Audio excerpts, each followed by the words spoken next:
안녕하십니까. 새로운 사회를 꿈꾸며 라는 제목으로 말씀을 드려보겠습니다. 여기서 말하는 새로운 사회는 부정부패가 없는 사회, 보다 청렴한 사회를 말합니다.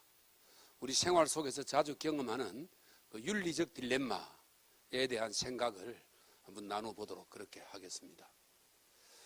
화면에 보이는 추노라고 하는 드라마 잘 아시죠? 도망간 노비를 추적하는 일을 직업으로 삼고 있는 사람의 이야기를 그린 드라마인데요. 저 드라마에서 한국 방송 드라마에서 가장 우수한 대화였다고 하는 장면이 나옵니다. 바로 이 장면인데요.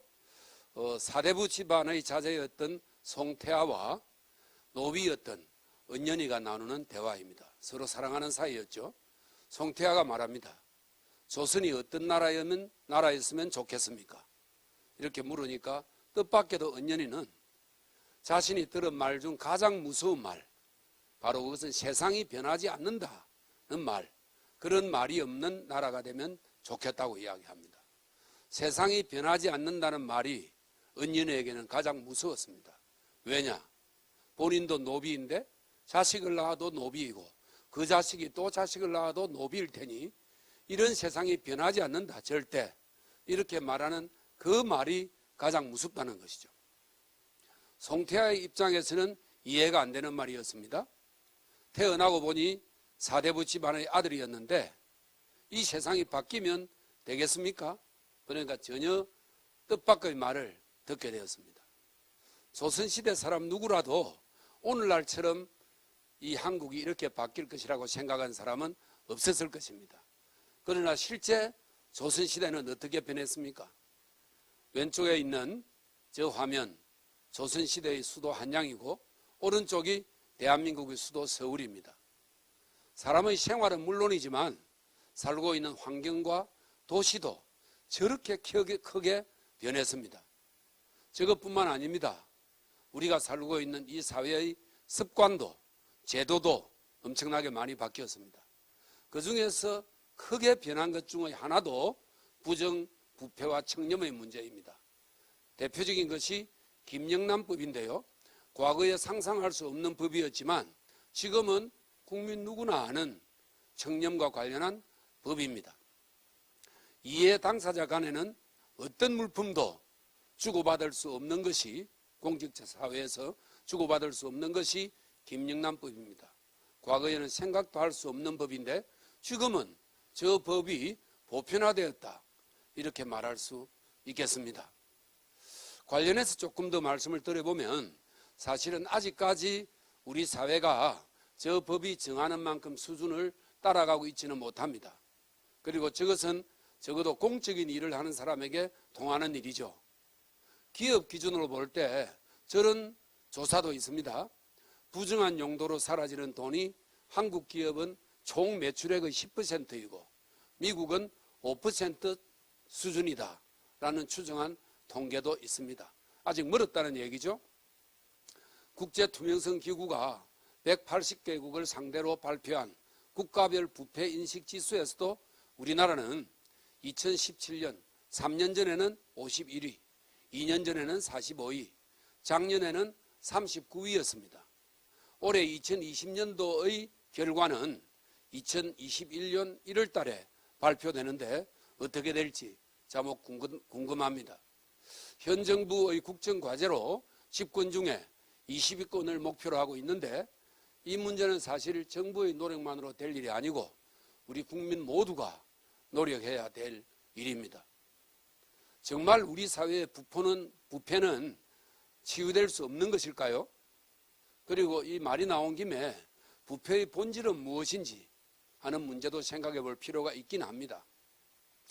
사실 돈과 출세에 절박한 사회에서 부패를 막을 길은 없죠. 부패는 개인이 선택합니다. 그렇지만 사회 구조와 밀접한 관계가 있는 것이 사실입니다. 끝없는 경쟁 속에 전개되는 금전 만능 사회는 필연적으로 부패를 배태할 수밖에 없는 것이죠. 그런 점에서 우리 사회 구조의 전체가 바뀌지 않는 한 부패 문제가 좀처럼 해결되기 어려울 것이라는 생각을 가질 수 있습니다. 그렇다고 해서 우리가 청렴사회를 그럼 포기해야 되느냐? 절대 포기할 수는 없죠. 예, 청렴사회를 지향하고 또 우리가 힘을 모아 그렇게 나가야 됩니다. 청렴 문제와 관련해서 외국의 사례 하나를 소개하겠습니다. 우리가 늘 선진국을 말할 때 들어가는 핀란드, 그리고 부정부패 청렴 문제를 말할 때 들어가는 핀란드 경찰의 사례입니다. 한 시민이 자전거를 잃어버렸어요. 그래서 경찰서에 가서 자기 잃어버린 자전거를 찾아달라고 경찰에게 부탁했습니다. 경찰이 하루 종일 찾아다니다가 결국은 그 시민이 잃어버린 자전거를 찾아주었는데, 그 시민이 고맙다는 감사의 표시로 음료수 값 정도, 2유로, 우리나라 돈으로 약 2,600원 정도를 선물로 주었습니다. 우리나라 사람 같으면 어땠을까요? 오히려 작다는 생각을 하지는 않았겠습니까? 그런데 저 경찰이 자신이 받은 2유로보다 훨씬 250배나 많은 500유로, 65만 원의 벌금을 납부했습니다.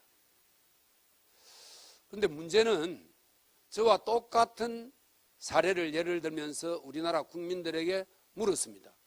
잃어버린 자전거를 찾아준 경찰관이 주인으로부터 음료수 값을 담례로 받는 것은 괜찮은가? 이렇게 물었을 때 우리나라 국민의 96% 대다수가 괜찮다, 이렇게 답했습니다. 우리나라의 윤리 기준으로는 경찰이 하루 종일 노력해서 자전거를 찾아주었다면 저 정도 사례는 받을 만하다, 이렇게 이야기한 것이죠. 그런데 핀란드는 왜 저런 강한 규정을 주었을까요? 만약에 저게 보편화되었을 때 다시 또 자전거를 잃은 사람이 왔을 때 그분은 경찰은 공무원이니까 사례를 안 해도 되겠네 하면서 그냥 돌아갔으면 과거에 2유로를 받았던 경찰이 뭐라고 생각할까요? 저 사람은 저렇게 감사하는 마음이 없나? 이런 생각을 했을 테고, 그 사람에게 다음에 저 사람이 다시 부탁하면 내가 꼭 찾아줄 필요가 없겠다, 이런 생각을 할 수도 있고, 또 2유로를 한 번 받게 되면 다음에는 그 돈이 3유로, 4유로, 10유로 이렇게 커질 수도 있죠. 그래서 제도를 아예 처음부터 저렇게 엄격하게 하는 것이고, 경찰은 저 일을 하라고 국민들의 세금으로 월급을 주기 때문에 당연히 자기가 해야 될 일이기 때문에 보상을 할 필요가 없다. 감사의 표시로 하는 것은 세금으로 월급 주는 것으로 족하다. 이런 뜻으로 제도를 저렇게 강하게 한 것이다. 이렇게 받아들이면 되겠습니다. 우리가 흔히 하는 말이고 흔히 듣는 말입니다. 한국 사람은 안 돼. 한국인들은 절대 안 돼. 예, 이런 이야기를 하는데 정말 우리는 안 되는 게 있을까요? 네, 우리는 정말 선진국을 따라가지 못할 그런 일들이 있을까요? 이와 관련해서 코로나를 예로 한번 설명을 들어보겠습니다. 코로나19가 낳은 변화가 크죠. 예, 그림처럼 모나리자도 마스크를 쓸 정도니까 정말 큰 재앙이자 변화입니다. 전문가들이 이렇게 내놓은 큰 변화 5가지가 있는데요. 간단하게 설명해 보겠습니다. 첫째는 오늘 그 설명하기 전에 저 사진 하나를 보여드리겠습니다. 저건 코로나와 상관없이 2020년도 빅피처라고 하는 자연사진 공모전에 대상을 받은 작품인데요. 스코틀랜드 지역에 눈이 크게 왔을 때 토끼 한 마리가 그 눈 속에서 자신을 보호하고 자신의 체온을 지키기 위해서 웅크리고 있는 모습인데, 저건 코로나와 상관없기 때문에 마치 공처럼 생겼다 해서 제목이 토끼공입니다. 영국의 사진작가가 찍은 건데요. 그런데 코로나 시대를 맞으면서 제 눈에는 저것이 코로나 시대를 피하려고 하는 우리의 모습 아닌가. 밖에 나가지도 않고 사람들과 마주 앉아 식사도 하지 않고 웅크리고 있는 우리의 모습 아닌가. 저 작가가 마치 예언하듯 코로나 시대를 찍은 사진 아닌가 하는 생각이 들어요. 저 코로나 시대 어떤 것이 변하는가 하는 것을 전문가의 분석을 보여드리겠습니다. 첫째는 온라인의 일상화입니다. 오늘 저희 강의도 코로나가 없었다면 이렇게 화상으로 강의를 하지 않았겠죠. 이 강의뿐만 아니라 회의나 면담 등도 온라인으로 하는 것이 일상화되고 있습니다. 두 번째는 최저소득 보장을 각 나라마다 강구하고 있습니다.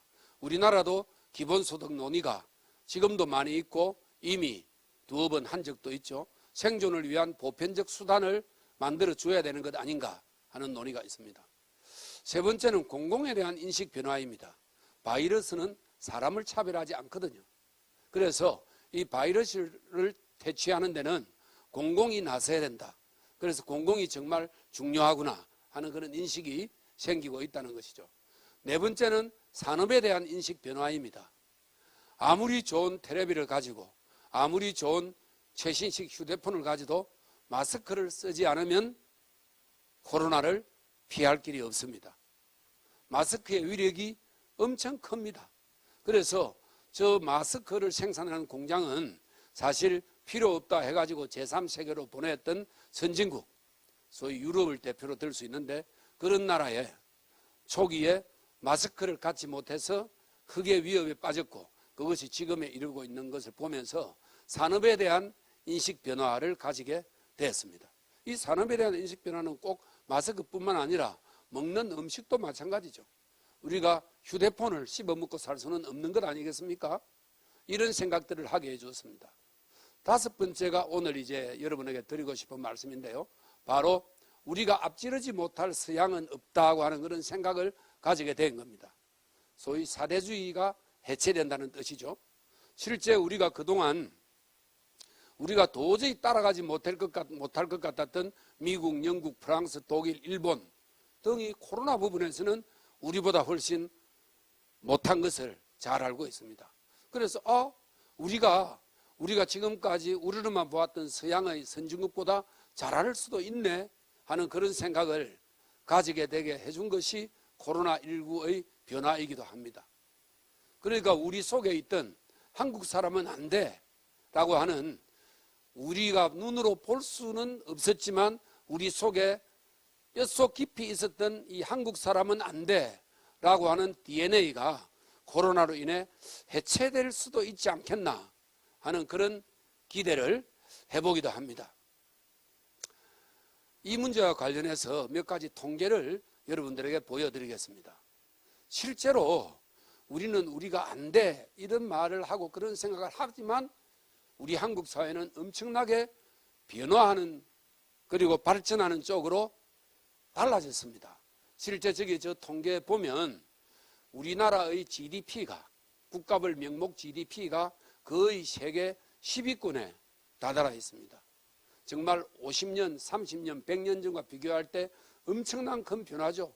우리나라는 정말 경제 강국에 들어선 게 사실입니다. 이런 통계도 있어요.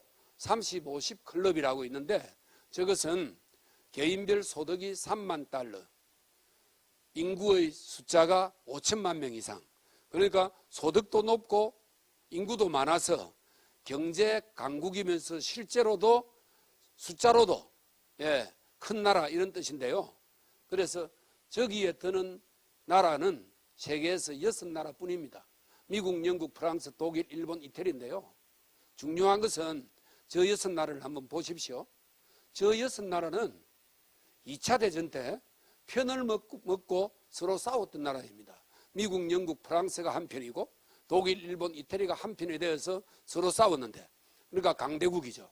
저 6나라가 지금까지도 세계를 지배하고 있는 강대국입니다.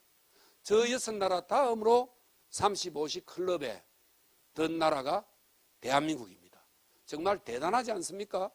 저는 저걸 보면서 저 언론 보도를 보면서 대한민국 국민이라는 것이 정말 자랑스러웠고 뿌듯했습니다. 1인당 GDP도 사실 놀랄만한 수준에 올라섰습니다. 3만 달러를 돌파했죠. 박정희 대통령이 경제발전을 시켰다고 우리가 다 믿고 있는데 박정희 대통령이 목표로 했던 것이 1,000달러였습니다. 1인당 소득이. 물론 까마득한 옛날 이야기지만 지금 우리가 3만 달러를 돌파했다고 하는 것은 정말 우리가 경제적으로 엄청나게 성장을 했다는 것을 말하고 있죠. 코로나가 끝날 때쯤 되면 우리가 거의 일본에 가까이 갈 수 있을 정도가 될 것이다. 저는 그렇게 기대하고 있습니다. 그렇지만 이와 달리 부패인식지수의 순위는 경제 수준만큼 높지 않습니다. 저는 경제가 발전하는 것만큼 부패 순위도 높아졌으면 좋겠다 하는 이런 바람과 함께 여러분에게 같이 그것이 되도록 같이 가자, 이 말씀을 드리고 싶습니다. 백범 김구 선생께서 문화강국을 바랬는데 저 청렴 순위가 바로 문화강국과 같은 것 아니겠습니까? 이제는 경제도 좋아져야 되겠지만 그와 함께 우리의 청렴 순위도 높아졌으면 좋겠다. 북유럽 같은 나라는 경제 수준도 높지만 청렴 순위도 탑 클래스거든요. 우리도 그렇게 됐으면 좋겠다, 이 말씀을 드리고 싶습니다. 우리 한국의 청렴 순위가 51, 45, 39 이렇게 높아가는데 현 정부의 목표에 맞게 2년 안에 우리가 29위라도 좋으니까 이자를 다는 그런 쾌거를 이루었으면 좋겠다 하는 말씀을 드리고 싶습니다. 이 부패라고 하는 문제가 경제 문제하고도 직결됩니다. 유명한 이코노미스트지가 발표한 것인데요. 가장 안정된 투자 환경을 100으로 볼 때 테러가 있는, 안보 위협이 있는 나라가 65라면 부패가 만연한 나라는 45로 발표했습니다. 이것은 부패가 테러보다도 경제 환경을 더 위축시킨다는 뜻입니다. 사실 안보의 위협은 기업으로 볼 때는 그 한 기업이 책임질 문제가 아니거든요. 그런데 부패의 문제는 자기 한 기업만이 그 부패의 사슬을 벗어날 수 있는 것이 아닙니다. 그래서 저렇게 밝혔는지 모르겠고, 바로 이런 통계 때문에 부패 문제에 점점 엄격해지는 것이 세계적 추세이기도 합니다. 역으로 말할 때 우리가 부패 문제를 해결하지 않고는 결코 경제적 선진국에 들어갈 수 없다, 이렇게 말씀드릴 수도 있습니다. 저 그림은 우리 한국 사회를 나타낸 그림인데요. 저 아우성 속에서 빠져갈 수 있는 길은 좁은 한 길인데 서로 먼저 가기 위해서 차를 들이대고, 그리고 그 차를 들이댄 사람끼리 멱살잡이를 하는 그림입니다. 정말 안타깝죠? 저기서 저렇게 싸운다고 해서 빠져나갈 수는 없습니다. 그런데 저 개인의 힘, 즉 내 힘으로 저 길을 넓힐 수 있을까? 우리는 이런 생각을 하죠. 내 혼자 뭐 잘한다고 세상이 바뀌나? 그렇습니다. 혼자 힘쓴다고 세상이 바뀌지 않습니다. 그래서 다들 이야기하죠. 세상이 잘못된 것은 맞는데 내 혼자 힘쓴다고 세상이 바뀌나? 이렇게 냉소적으로 이야기합니다. 1950년대 초까지 인간이 1마일, 1.6km입니다. 1마일을 4분 안에 뛰는 것은 불가능하다고 생각했습니다. 심지어 어떤 의학자는 4분 안에 인간이 뛰게 되면 심장이 터질 것이다 라는 의학적 근거를 대기도 했습니다. 그런데 어느 날 저 청년이 그 4분의 벽을 깨었습니다. 로즈 베니스트라고 하는 청년입니다. 1954년도에 영국 연방체육대회, 우리로 치면 전국체전입니다. 거기에서 1마일을 3분 59초 4에 뛰었습니다. 실제 오랫동안 살다가 2018년 3월 달에 돌아가셨습니다. 저 로저 베니스트라는 분은 전형적인 프로 선수가 아닌 전형적인 영국의 젠틀맨 아마추어 육상 선수입니다. 공부도 하면서 운동도 하는 그런 사람이죠. 공부도 잘해서 옥스퍼드 대학교 의과대학에 들어갔는데 거기서도 장학금을 받고 공부했습니다. 후에 유명한 신경과 의사가 되어가지고 뒤에 옥스퍼드 대학에서 학장도 지내곤 했습니다. 문제는 로저 베니스트가 1마일을 4분 안에 뛰었다는 게 문제가 아니고, 저 베니스트가 최초로 1마일 4분벽을 깨고 나자 한 달 후에 또 한 명이 뛰었습니다.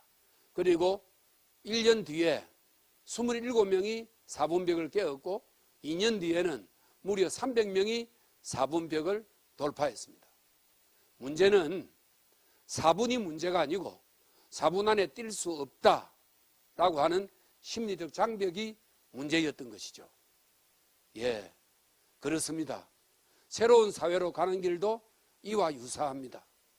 아무도 할 수 없다고 생각했지만 한 사람이 새로운 사회로 가는 길을 문을 열면 저 길을 갈 수 있네 하면서 또 한 사람, 또 한 사람, 그래서 많은 사람이 가고 끝내는 그 사회가 새로운 사회로 가게 되는 것이죠. 지금 보시는 그림은 동경 제1본 한국 YMCA에 있는 실내에 있는 사진인데, 제가 코로나 오기 전에 일본에 가서 저기에 구경 갔다가 찍어온 사진입니다. 저 제1본 한국 YMCA는 어떤 건물이냐 하면 동경에 있는 겁니다. 1919년 101년 전입니다. 3.1운동 일어나기 20여일 전에 2월 8일 날 독립선언문을 일본에 유학간 유학생들이 동경 한국 YMCA에 모여서 독립선언서를 낭독한 정말 역사적인 장소입니다. 저 한국 YMCA 건물 안에 가면 28 독립선언 기념관이라 해가지고 조그마한 공간에 저 28 독립선언과 관련한 자료들을 모아놓았는데, 저기에 저 한 사람의 사진과 저 사람이 날려 쓴 저 글이 놓여 있었습니다. 저 사람은 누구인가? 후시에 다스지라고 하는 일본인 변호사입니다. 인권 변호사입니다. 사회운동가였죠. 저분은 일제가 식민지로 만든 한국과 대만 등에서 독립운동을 하다가 감옥으로 간 사람들을 변론했습니다. 당연히 28 독립선언한 주역들의 변론도 저분이 맡았습니다. 몇 년 전에 박열이라고 하는 영화가 나왔죠. 그 영화 주인공인 박열은 천황가를 암살하려고 기획했다는 죄로 일본 감옥에 들어갔는데, 그 박열과 그의 부인 일본이 가네코 후미코를 변론하기도 한 사람입니다. 일본 정부를 법정에서 못 오겠다고 해서 변호사 자격을 박탈당하기도 했고, 치안유지법 위반으로 징역 2년을 실형받아 가지고 감옥에 살기도 했습니다. 변호사 자격을 박탈당할 정도로 일본 정부와 싸웠고 주로 한국 독립운동가를 변론했습니다. 우리 민족으로서는 잊어서는 안 되는 분이죠. 일본이 패전하고 난 이후에 변호사 자격이 회복되었고, 회복되자마자 바로 건국을 준비하고 있던 우리나라를 위해서 조선 건국 헌법 초안을 책으로 쓴 사람입니다. 그 공을 기려서 참여정부 때 일본인 최초로 건국 훈장 애족장을 수여한 인물이기도 합니다.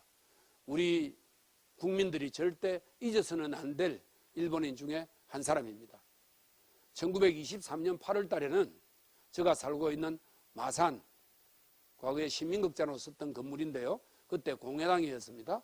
그곳에 와서 조선 독립을 위해서, 특히 조선사회에서 이렇게 짓밟히고 있는 빈민과 노동자의 권익을 위해서 강연을 했습니다. 그 강연을 일본 경찰이 막기도 했지만 끝내 강연을 했고, 정말 마산 시민들이 열광했다고 합니다. 네. 저 사람이 한 말입니다. 저 밑에 쓴 그런 말이죠. 저 글의 내용은 뭐냐? 오늘은 더럽지만 내일은 깨끗해질 것이다 라고 말하지 마라 라고 쓴 글입니다. 우리는 흔히 이야기합니다. 세상은 오늘은 이 모양이지만 뭐 언젠가는 좋아지지 않겠느냐, 이렇게 이야기를 들어 합니다. 그것은 내가 더러운 것은 알지만, 잘못이 있는 것은 알지만 내가 할 수도 없고 뭐 앞으로 좋아지겠지 뭐, 이렇게 이야기하는 것인데, 그렇게 말하지 말라고 하는 것입니다. 만약 오늘이 잘못되었다고 생각한다면 바로 오늘 우리 자신부터 세상이 깨끗해지도록 참여하자, 움직이자, 주장하자, 행동으로 못하면 말이라도 하자, 이렇게 하라는 요구를 우리들에게 하고 있습니다. 저 말을 기억해야 합니다. 네, 오늘 저는 새로운 사회를 꿈꾸며 라는 제목으로 이 강의를 시작했습니다. 이제 마치면서 새로운 사회는 내 힘으로 라는 말을 하면서 여러분들과의 만남을 정리하겠습니다. 새로운 사회는 여러분과 내가 직접 나섬으로 만들어집니다. 감사합니다.